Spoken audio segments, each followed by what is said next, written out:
ठिकाणी सर्वपक्षीय आंदोलन आपण पाहिलं असेल, सगळ्याच पक्षाचे सगळे स्थानिक भूमिपुत्रांचे सगळेच नेते होते.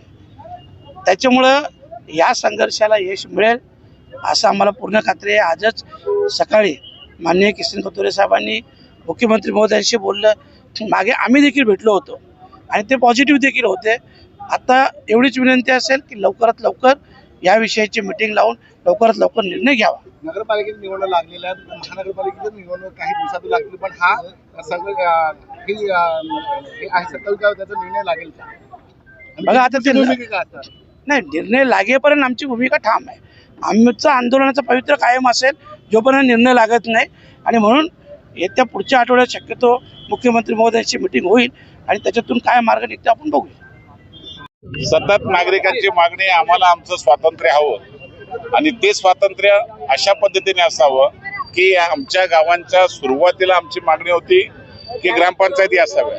ग्रामपंचायतीनंतर आता लोकसंख्या वाढली, आता आमची मागणी एकच आहे की या गावांची स्वतंत्र नगरपालिका करावी आणि त्याला न्याय खऱ्या अर्थाने या 27 गावांना द्यावा, ही राज्य सरकारकडे मागणी आहे. राज्याच्या मुख्यमंत्र्यांना मी आज सकाळीच पत्र दिलंय आणि त्याच्यावर लवकरात लवकर बैठक लावावी अशा प्रकारची विनंती संघर्ष समितीच्या वतीने, माझ्या वतीने, आमचे खासदार बाळामा म्हात्रे हे स्वतः त्याच्यामध्ये उतरलेले आहेत. आणि त्यामुळे नक्कीच लवकर मुख्यमंत्री बैठक लावून नागरिकांना काय आव्हान करतात, काय सूचना करतात आणि कशा पद्धतीने यातून मार्ग काढतात, कोणत्याही परिस्थितीमध्ये नगरपालिका झाली पाहिजे, हीच भूमिका संघर्ष समितीची आणि आमचा त्याला पाठिंबा आहे. तुम्ही खंत व्यक्त केली की यावेळेला 3 वेळेला तुम्ही या ठिकाणी होते आणि या ठिकाणून तुम्ही मुरबाडच्या दिशेला गेलेत. लोकसभा इकडची, विधानसभा इकडची असती तर हे समस्या आली नसती. 100% खात्रीने सांगतो, माझी दृष्टी ही नेहमी विकासाकडे असते आणि या गावांची नाळ मला पूर्ण माहिती आहे.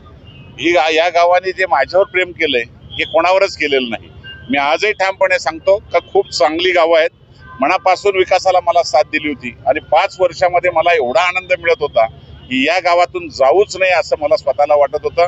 विधानसभेची रचना झाली, लोकसभेची रचना झाली आणि मला नाईलाज हा मतदारसंघ सोडावा लागला. पण दुसरी गोष्ट पाहायला गेलं तर या ठिकाणी आपण नुकसान झालंय, नुकसान आहेच आणि नुकसान होऊ नये यासाठी राज्याच्या मुख्यमंत्र्यांना आपण साकडं घातलेलं आहे की याच्यातून त्यांनीच मार्ग काढावा आणि आम्हाला कल्याण महापालिकेतून विभाजन करावं, हीच मागणी आहे.